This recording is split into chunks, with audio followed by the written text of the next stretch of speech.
February 18, 1962. Palm Beach. Vinnie Torino watched Tommy the Shark Marconi make the biggest mistake of his life. 3 words about Marilyn Monroe. Crude, loud, stupid.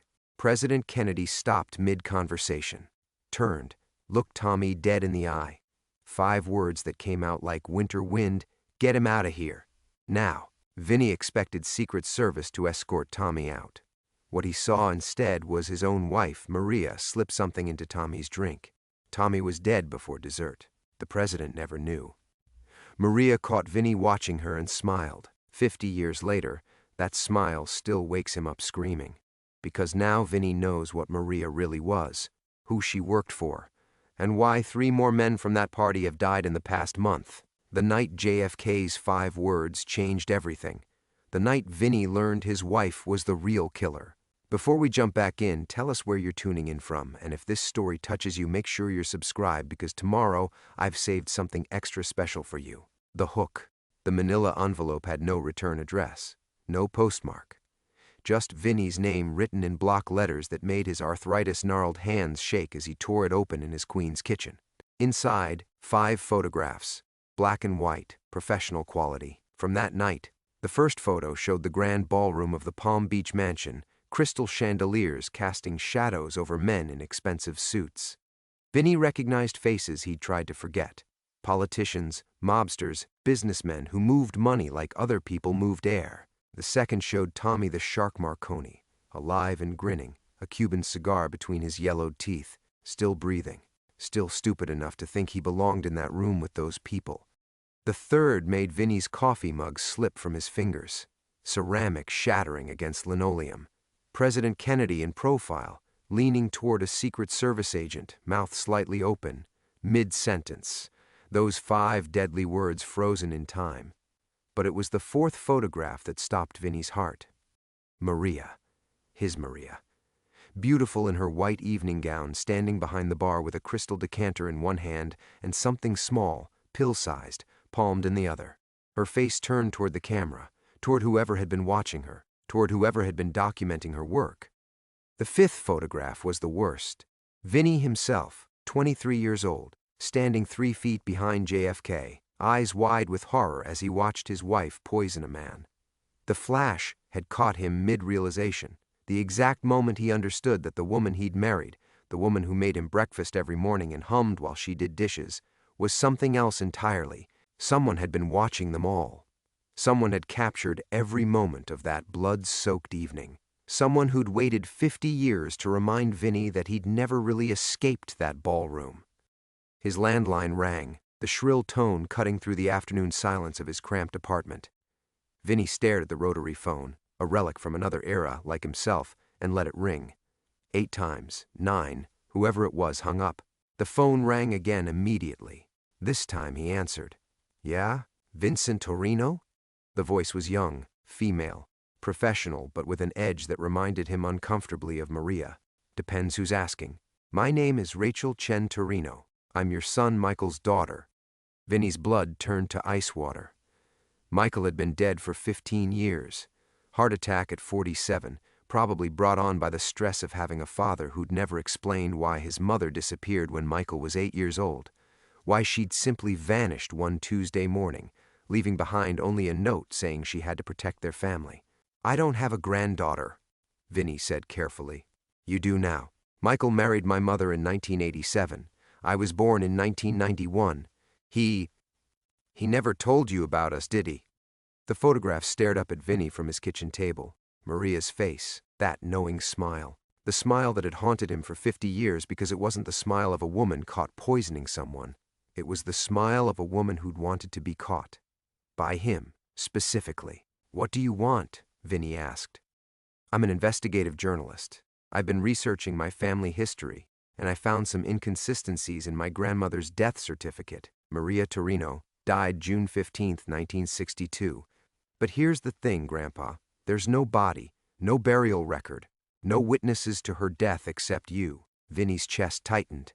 The kid was smart, too smart. "I also found hospital records showing she was treated for facial reconstruction surgery in early 1962, before she died." "Plastic surgery, Grandpa. to make her look like someone else. The room spun slightly. Vinny gripped the phone tighter. I don't know what kind of game you think you're playing. The game where 3 men from a 1962 Palm Beach party have died in the past month. All of them listed as natural causes, but all of them connected to that same event. Samuel Morrison, January 22nd. Anthony Calabrese, February 3rd. Joseph Rinaldi, February 14th. All were there that night, weren't they, Grandpa? Vinny's legs gave out. He slumped into his kitchen chair, staring at the photographs scattered across the table. Someone was cleaning house. Someone was eliminating witnesses. Someone who'd kept detailed records for 50 years was finally making their move. Where are you? He whispered. Downstairs. Apartment 2B. I've been your neighbor for 3 months. The line went dead. Vinny looked out his kitchen window down to the street, where a young Asian woman in a dark coat stood beside a silver sedan, phone still pressed to her ear. She looked up at his window and waved. Even from 4 stories up, he could see her smile. It was Maria's smile, knowing, dangerous, the smile of someone who'd been planning this moment for a very long time. Are you hooked? This story gets deeper and more twisted with each chapter. Subscribe and hit that notification bell. Tomorrow's chapter reveals the truth about what really happened to Marilyn Monroe and why Vinny's life was never really his own. Vinny's hand remained frozen on the window frame long after the silver sedan disappeared around the corner. The glass was cold against his palm, fogged with his uneven breathing. 3 months. The girl had been living 2 floors below him for 3 months, probably listening to his evening routine through the thin walls, the Mets games on his radio, his 2 a.m. trips to the bathroom, the nights when the dreams came and he'd wake up calling Maria's name. He shuffled back to the kitchen table where the photographs lay scattered like tarot cards predicting a future he'd spent 50 years trying to avoid. The coffee he'd spilled had seeped under the image of Tommy the Shark Marconi, staining the white border brown. Tommy, who'd been so proud of that Cuban cigar, who'd laughed too loud at his own jokes about Monroe's assets while she stood just 20 feet away in her shimmering dress. Tommy, who'd never made it to sunrise. Vinny's arthritis flared as he gathered the photos with shaking hands. The pain was worse when it rained, worse when he was stressed, worse when ghosts from 1962 came knocking on his door with Maria's smile. He tucked the images into his copy of the racing form, old habits from his bookmaking days, when hiding evidence became as natural as breathing. The apartment felt smaller now, crowded with memories he'd carefully packed away. 1 bedroom, 1 bathroom, a kitchen that barely fit a table for 2. But it had been enough. For 15 years after Maria vanished, he'd raised Michael here, teaching his son to make Sunday gravy and showing him how to iron his school shirts. Simple things, safe things, the kind of normal life that had nothing to do with presidents and poison and women who wore other people's faces. The framed photograph on his bedroom dresser caught the late afternoon light streaming through his blinds. Michael's high school graduation, 1972. Vinny in a borrowed suit that was too big, his son grinning beside him in cap and gown. Michael had never asked why his mother wasn't there that day. By then, 10 years had passed, and her absence had become a familiar ache rather than an open wound. But Michael had asked other questions over the years, careful questions. Why didn't Vinny have any friends from the old days? Why did he always pay cash for everything? Why did he check the locks on the door 3 times every night before bed? Questions that Vinny answered with shrugs and subject changes, protecting his son from a truth that could get them both killed. The radiator clanked to life, filling the apartment with its familiar metallic symphony. February in Queens was bitter, the kind of cold that settled into your bones and reminded you that winter always lasted longer than you wanted. Vinny pulled his cardigan tighter, the gray one Maria had knitted during their brief marriage, back when she was still pretending to be just a girl from Brooklyn who'd fallen for a small-time bookie with gentle hands and dreams bigger than his bank account. He'd believed it all, the shy smiles when he brought her flowers, the way she'd curl against him on Sunday mornings, tracing patterns on his chest while she talked about the children they'd have, the life they'd build. He'd believed she was real, that what they had was real, right up until the moment he watched her slip something into Tommy Marconi's champagne with the practiced efficiency of someone who'd done it before. The phone rang again. Vinny stared at it through 4 rings before answering. "You need time to process," said the voice. Rachel Chen Torino, the granddaughter he'd never known existed. I get that.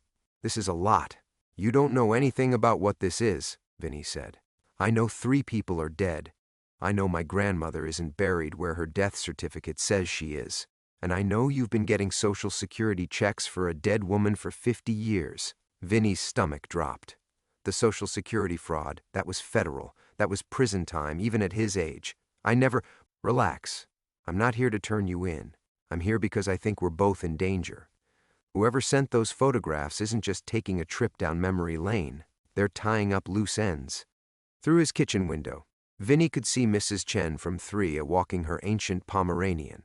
Normal life continuing its normal rhythm while his world came apart at the seams.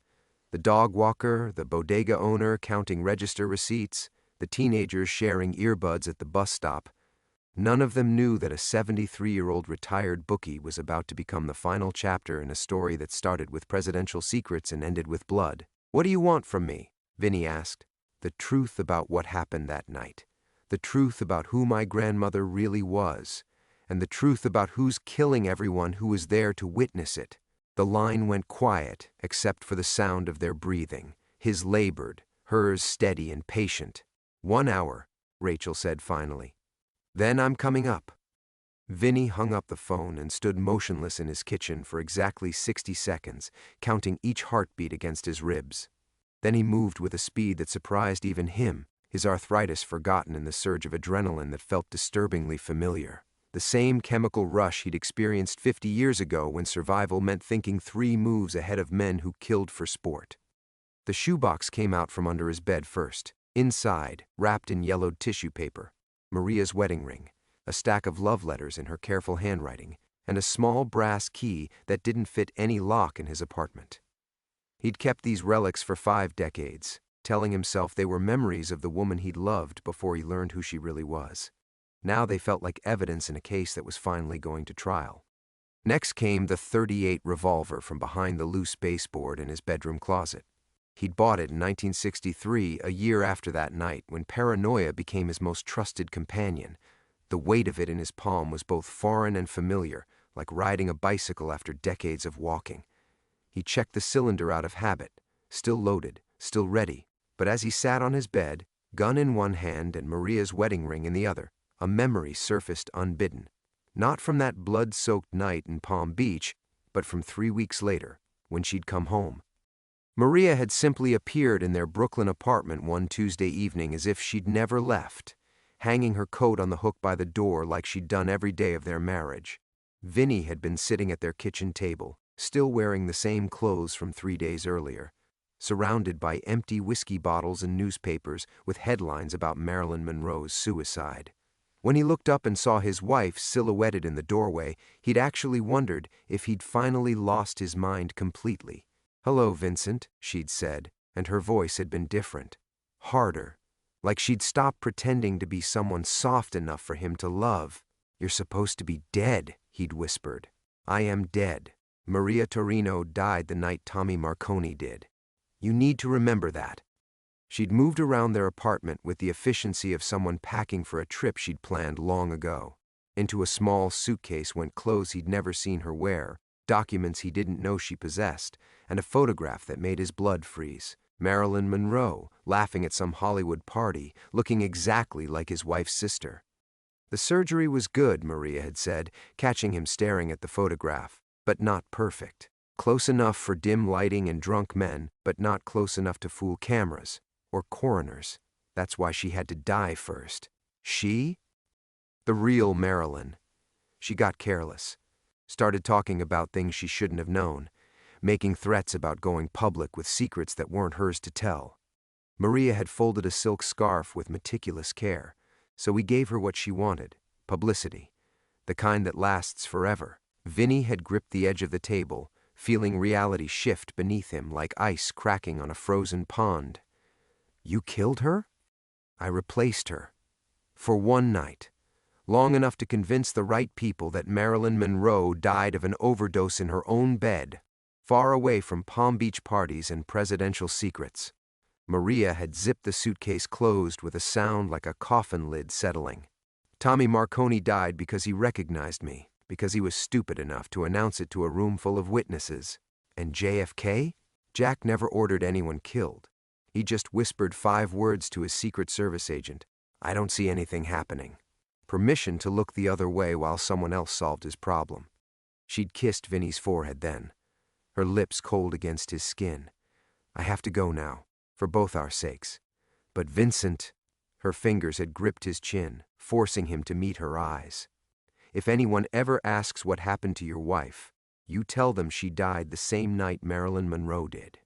You tell them she was buried in Queens, and you visit her grave every Sunday. You become a widower, Vincent. You grieve, you move on, and you never ever let anyone know that Maria Torino lived long enough to become someone else entirely. The last thing she'd said, standing in their doorway with her suitcase in hand and another woman's face, take care of our son. Now, 50 years later, Vinny understood why that memory had chosen this moment to surface. Rachel wasn't just his granddaughter. She was proof that Maria had kept watching, kept planning, kept pulling strings from whatever shadows she'd disappeared into. The girl downstairs with Maria's smile and a journalist's questions wasn't just investigating a family mystery. She was the final move in a game his wife had started the night she poisoned Tommy Marconi. Vinny tucked the gun into his waistband and walked to his front door. His fingers hesitated on the deadbolt. Once he opened this door, once he let Rachel Chen Torino into his apartment, there would be no going back to his quiet life of racing forms and Mets games and pretending the past was buried. But the past had never been buried. It had been growing, gaining strength, waiting for the right moment to bloom into something that would destroy whatever was left of Vincent Torino. He turned the lock and opened the door. Rachel stood in the dim hallway holding 2 cups of coffee and wearing that same knowing smile that had haunted Vinny's dreams for 50 years. Up close, the resemblance was even more unsettling. Not just Maria's mouth, but the way she tilted her head when she studied him, like she was solving a puzzle she'd been working on her entire life. You look like you've seen a ghost, she said, stepping past him into the apartment without waiting for an invitation. Vinny closed the door but didn't lock it. His hand stayed near his waistband where the .38 pressed against his hip. Maybe I have. She set the coffee cups on his kitchen table, pushing aside yesterday's racing form. If she noticed the slight bulge where the photographs were hidden, she didn't mention it. Instead, she studied the apartment with a journalist's eye. The framed picture of Michael, the emergency $20 bills taped under the windowsill, the double-bolted front door. You've been waiting for this day for a long time, Rachel said. It wasn't a question. I've been waiting for a lot of things. Doesn't mean I want them to happen. She laughed, and the sound was pure Maria. Musical, but with edges sharp enough to draw blood. I called my editor before I came up, told him I was onto something big, something that could rewrite the Kennedy assassination timeline. Vinny's chest tightened. Your editor have a name? Why? You planning to call him? I'm planning to figure out who I can trust. These days, that's a very short list. Rachel opened her purse and pulled out a digital voice recorder, setting it beside the coffee cups. Do you mind? I do, actually. Vinny reached over and switched it off. Some conversations shouldn't be recorded. Because they're dangerous? Because they're true. For the first time since she'd arrived, Rachel's confidence flickered. She wrapped her hands around her coffee cup like she was suddenly cold. How well did you know my father? Really know him, I mean. The question hit Vinny sideways. Michael was a good kid, quiet, asked too many questions but never pushed when I didn't answer them. He used to have nightmares about a woman in a white dress who would stand at the foot of his bed and whisper things he couldn't understand. This went on for years after my grandmother died. Rachel's fingers made air quotes around the last word. My mother thought it was just childhood trauma from losing his mother so young. But what if it wasn't trauma? What if it was memory? Vinny's blood turned to ice water. Michael had been 8 when Maria left, old enough to remember faces, voices, the way his mother smelled like jasmine and cigarettes, but not old enough to understand why she'd started looking different in those final weeks, why her voice had changed, why she'd begun checking the locks twice before bed. Memory of what? Of her coming back, watching him, making sure you both stayed quiet about what really happened that night. Rachel leaned forward and her voice dropped to a whisper. She never really left, did she? She's been watching your family for 50 years. Before Vinny could respond, the building's front door buzzed, not the short, polite buzz of someone visiting, the long, insistent buzz of someone who knew how to gain entry to places they weren't welcome. Vinny moved to his kitchen window and peered down at the street. A black sedan was parked across from the building, engine running. Two men in dark coats stood on the sidewalk, and even from 4 stories up, Vinny could see they weren't here for a social call. "How many people did you tell about this visit?" he asked Rachel. "Just my editor." "Why?" The building's front door opened, and Vinny heard footsteps in the stairwell, measured, professional, the sound of men who did this kind of work for a living. His neighbors would assume they were maintenance workers or city inspectors. They'd smile politely and step aside, never realizing they were watching a cleanup operation 50 years in the making. "Because someone doesn't want us having this conversation." Vinny pulled the .38 from his waistband, and Rachel's eyes went wide. "How's your relationship with fire escapes? I'm not running anywhere until you tell me what happened to my grandmother."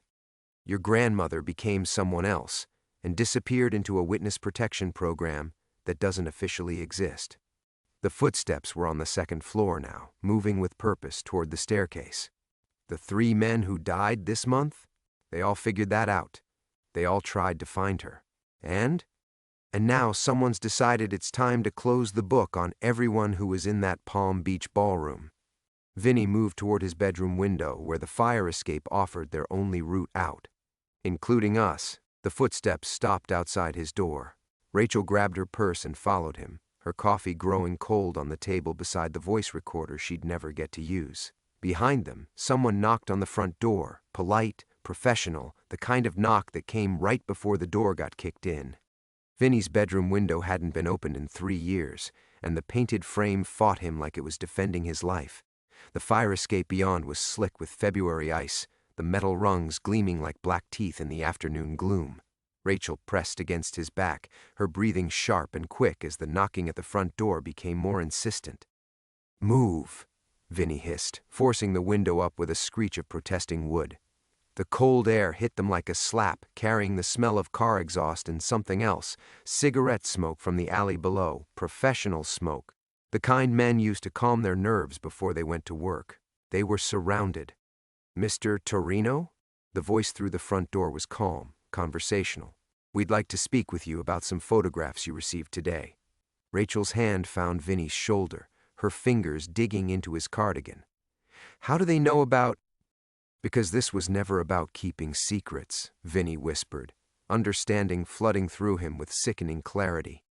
"This was about gathering everyone who knew the truth in one place. The photographs, your visit, even this conversation. We've been herded." The front door exploded inward with a splintering crash that shook the entire apartment. Vinny pushed Rachel through the window onto the fire escape, his arthritic joints screaming as he followed. Behind them, he could hear professional footsteps moving through his kitchen, his living room, searching with the methodical efficiency of men who'd done this before. The fire escape swayed under their combined weight, 50 years of Queens weather having done nothing for its structural integrity. Rachel started down the metal stairs, but Vinny grabbed her arm. "Not down. Up, up. That's the roof. We'll be trapped. The roof connects to the next building. From there, we can reach the subway entrance on Northern Boulevard." Vinny's breath came in white puffs as they climbed. "Your grandmother taught me that, back when she was still pretending to be someone who needed escape routes." They reached the roof as voices echoed from his apartment below, angry voices discovering an empty bedroom and an open window. The Queens skyline stretched around them, a maze of brick and fire escapes and satellite dishes that had once seemed like home but now felt like a hunting ground, designed by someone who understood exactly how trapped prey thought. Rachel pulled out her cell phone, but Vinny knocked it from her hands before she could dial. The device skittered across the tar paper roof and disappeared over the edge. "They're tracking everything," he said. "Your phone, your editor, probably your credit cards. This whole thing was orchestrated. By who?" But Vinny was staring at something that made his blood freeze. Across the alley, on the roof of the building they'd been heading toward, a figure in a long coat stood silhouetted against the gray sky. Even at this distance, even after 50 years, he knew that posture, the way she held her shoulders, the tilt of her head as she watched them with patient satisfaction. "By her," he whispered. Maria stepped into the light, and Vinny saw what 5 decades had done to the woman he'd married. Her hair was silver now, pulled back in an elegant chignon that belonged to charity galas, not Queen's rooftops. Her face bore the refined lines of expensive surgery and careful maintenance, the kind of aging that money could control. She wore a black cashmere coat that probably cost more than Vinny's annual rent, and when she smiled, her teeth were perfect white pearls. She raised her hand in a small wave, casual and intimate, like she was greeting an old friend at a neighborhood restaurant. "Hello, Vincent," she called across the alley, her voice carrying clearly in the winter air. "You look well. Retirement suits you." Rachel stared at the figure on the opposite roof, then at Vinny. "That's her? That's my grandmother?" "That's the woman who replaced your grandmother," Vinny said. "The question is who she really was before that." Maria began walking along the edge of her building, keeping pace with them as they moved toward the far end of the roof. "I see you've met Rachel. Beautiful girl. She gets her curiosity from her father and her timing from me. Did you know she's been researching this story for 3 years? Ever since she found those Social Security records." The sound of splintering wood echoed from below as the men in Vinny's apartment kicked in his bedroom door. They'd discover the open window in seconds, and then the real hunt would begin. 3 years, Maria continued, her voice conversational despite the distance between them. 3 years of careful investigation, building sources, creating a paper trail that would lead her exactly where I wanted her to go. To you, Vincent. Because you're the only one left who remembers what really happened that night. And sometimes, for a story to truly end, it needs to be told first. She stopped walking and turned to face them fully. The photographs were just the invitation. Rachel was the bait. But you, my dear husband, you're the final witness. And after 50 years of keeping my secrets, don't you think it's time we discussed the price of your silence? The price of his silence. Vinny stared across the alley at the woman who had worn his wife's face for 3 months, before disappearing into a life he'd never imagined. The wind whipped between the buildings, carrying her words like poison through his veins. "You want to know about prices?" Vinny shouted back, his voice cracking with 50 years of buried rage. "Let me tell you about prices, Maria. I buried an empty coffin. I raised our son alone while he had nightmares about his dead mother who kept visiting him in the dark. I've spent half a century jumping at shadows because I thought I was protecting a secret that could destroy a presidency." Rachel grabbed his arm. "What are you talking about?" But Vinny couldn't stop now. The dam had burst, and everything he'd swallowed for 5 decades came pouring out. JFK never ordered anyone killed that night. He just whispered, "I don't see anything happening," and walked away. 5 words that gave permission for someone else to solve his Marilyn Monroe problem. But it wasn't his Secret Service who poisoned Tommy Marconi. Maria's smile widened across the distance between them. "Very good, Vincent. Tell the girl the rest." "It was you." The words felt like broken glass in Vinny's throat. "You were already there, already in place as Marilyn's body double for some CIA operation I never understood. When Tommy recognized you, when he started making noise about the real Marilyn being dead, you slipped something into his drink. Made it look like a heart attack." The footsteps in his apartment had reached the bedroom. Voices echoed through the open window behind them, professional, calm, discussing angles of approach. "But here's what I never understood," Vinny continued, backing toward the edge of the roof with Rachel. "Why did you come home after? Why risk exposing yourself to tell me you were leaving? You could have just vanished." "Because I needed you to believe in the lie," Maria called back. "I needed a grieving widower who would visit an empty grave every Sunday, who would raise our son to believe his mother died tragically young. I needed someone whose pain was so genuine that no one would ever question your story." Rachel's face had gone white. "You used him. For 50 years you used his grief as cover." "I gave him a purpose," Maria corrected. "Vincent was never meant for great things. He was a small-time bookie with small dreams and smaller courage. But loving a dead woman? Keeping faith with a ghost? That he could do beautifully." The words hit Vinny like bullets. Not because they were cruel, but because part of him recognized their truth. He had been ordinary. He had been small. He had spent 50 years defining himself by the woman he'd lost rather than the man he could have become. But Maria had made one fatal miscalculation. "You're wrong about one thing," Vinny said, pulling the .38 from his waistband. The gun felt steady in his hand now, no longer foreign. "I wasn't too small for courage, I was saving it up. Vincent, don't be foolish. You can't reach me from there, and my people have surrounded the building. There's nowhere to run." "I'm not running." Vinny turned the gun not toward Maria, but toward the roof access door behind them, where the first of her men was about to emerge. "And I'm not aiming at you." The door exploded outward as two men in dark coats stepped onto the roof, professional and confident. They expected to find cornered prey. Instead, they found a 73-year-old man who had finally remembered what it felt like to be dangerous. Vinny's first shot caught the lead man's center mass. His second sent the other diving for cover behind an air conditioning unit. The sound echoed between the buildings like thunder, and somewhere in the distance, sirens began to wail. "You see, Maria?" Vinny called out, as he grabbed Rachel's hand and pulled her toward the fire escape on the opposite side of the roof. "That's the difference between us. You spent 50 years planning this moment, orchestrating every move, thinking you could control people like chess pieces." They reached the edge of the roof, where another fire escape led down to an alley that connected to Northern Boulevard. Behind them, more men were emerging from the roof access, moving with careful precision now that they knew their target was armed. "But you forgot something important," Vinny continued, helping Rachel onto the fire escape. "I'm not the same broken man you left behind. 50 years of guilt and grief don't make a person weaker. They make them willing to lose everything, because they've already lost the only thing that mattered." Maria's voice carried across the alley one final time, and for the first time since she'd appeared, it held something other than cold confidence. It held confusion, the sound of someone whose perfect plan had encountered variables she'd never calculated. "Vincent, wait. You don't understand. There's more you need to know about Rachel." But Vinny was already descending into the shadows, his granddaughter beside him, finally understanding that some secrets were worth dying to protect, and others were worth killing to reveal.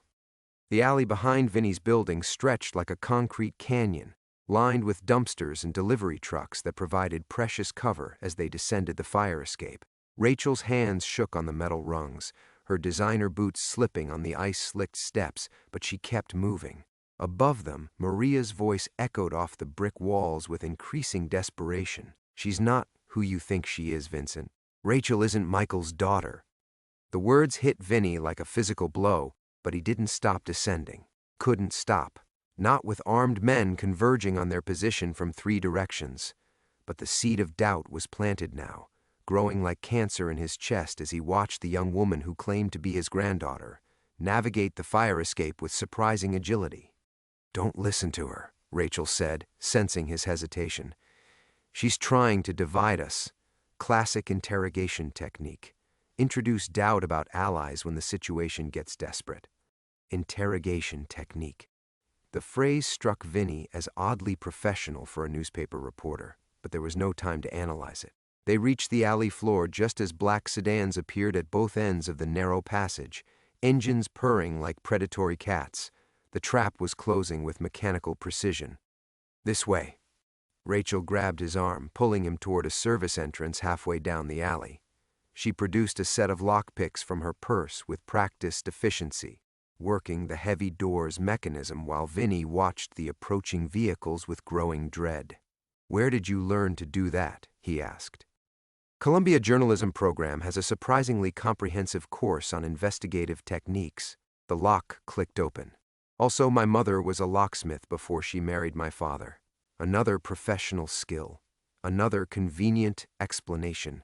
Vinny's instincts, honed by 50 years of life on the margins, were screaming warnings he couldn't afford to hear. Not yet. Not until they were safe.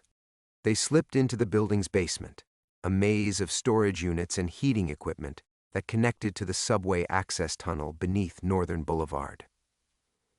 Rachel moved through the labyrinth like she'd studied the blueprints, leading them past dusty furniture and Christmas decorations toward a service corridor that should have been locked.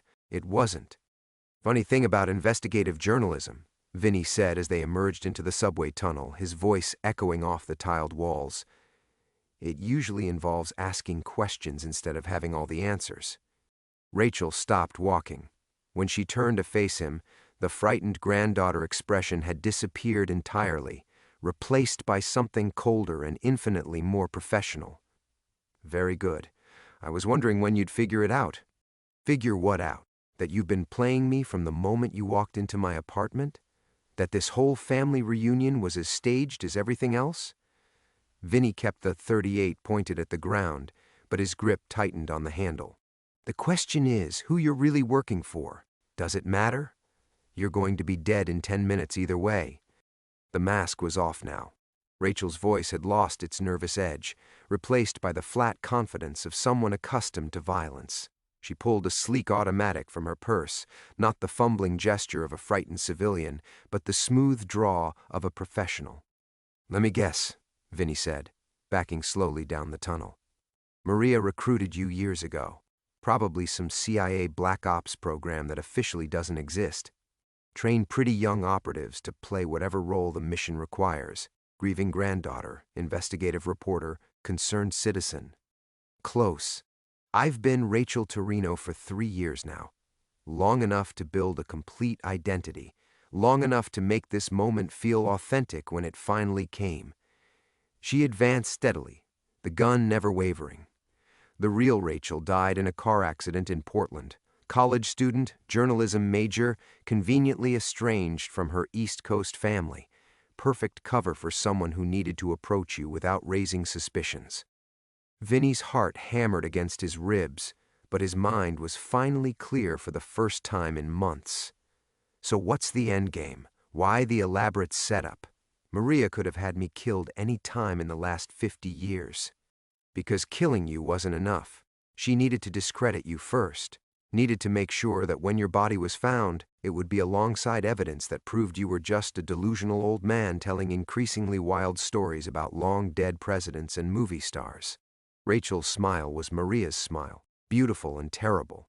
The photographs, the secret meetings, the paranoid behavior, it all builds a perfect psychological profile. Grief-stricken widower finally snaps, threatens innocent journalist, dies in shootout with police. The sound of approaching trains vibrated through the tunnel floor.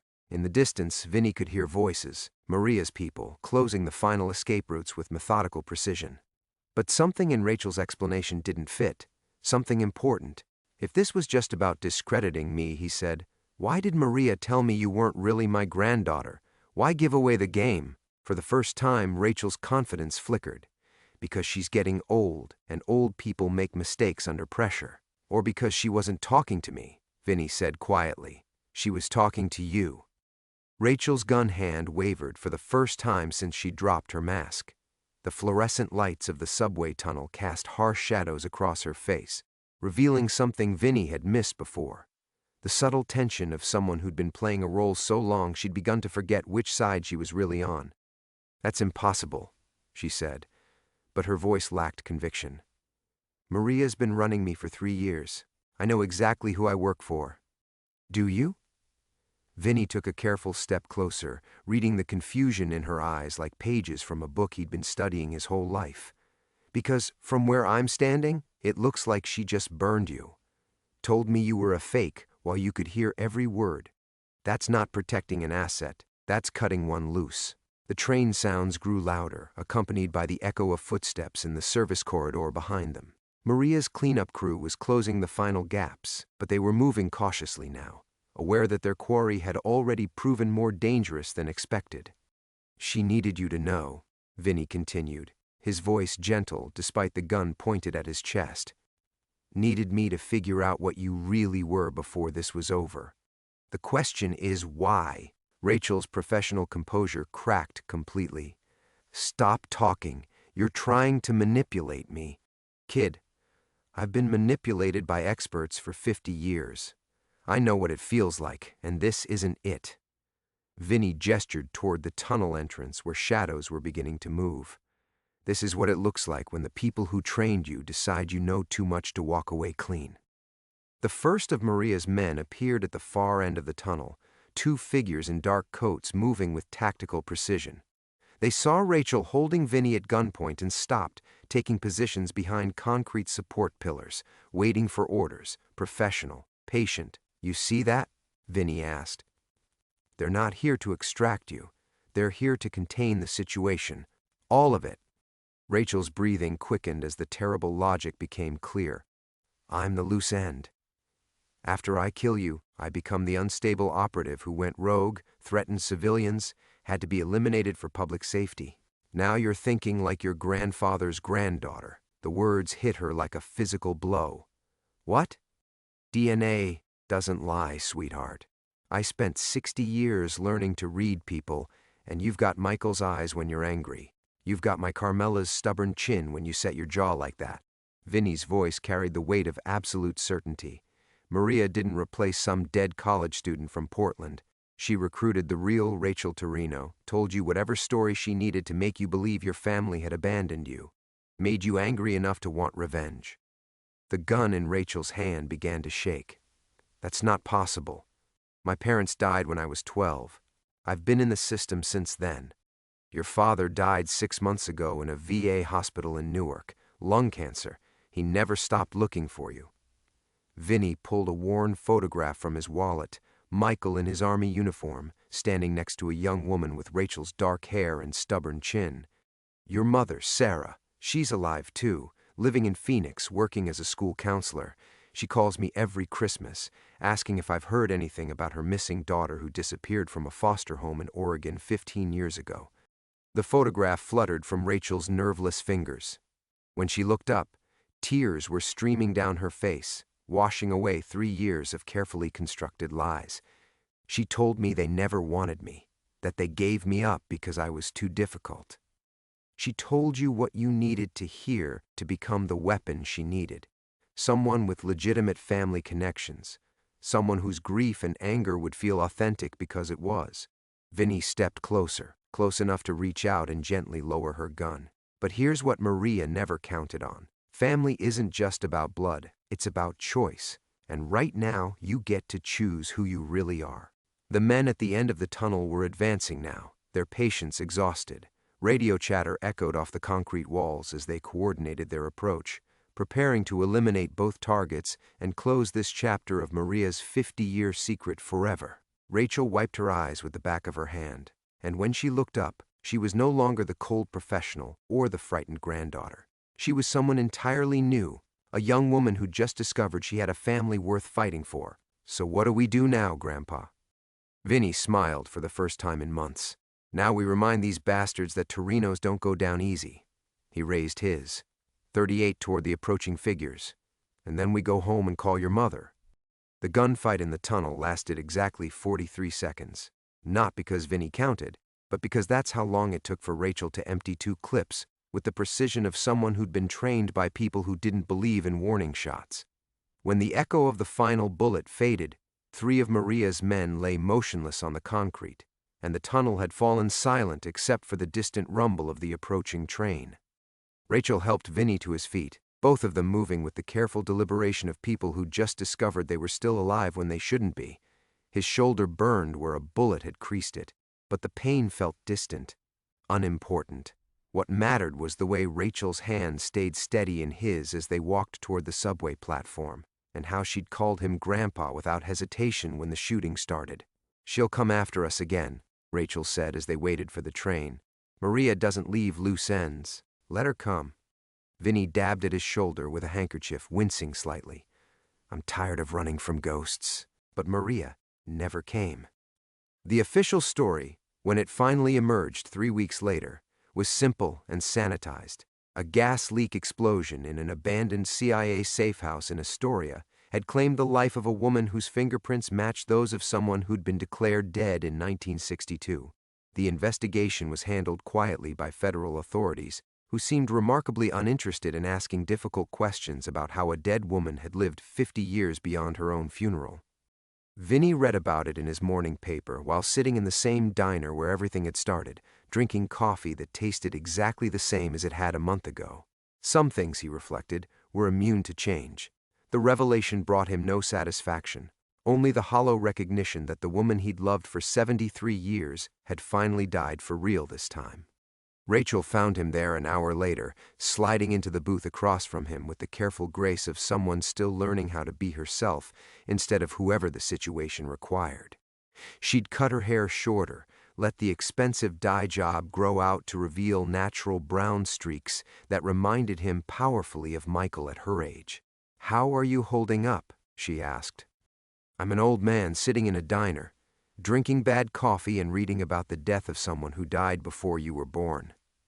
Vinny folded the paper carefully, creasing the edges the way he'd been doing for 5 decades. "I've been better."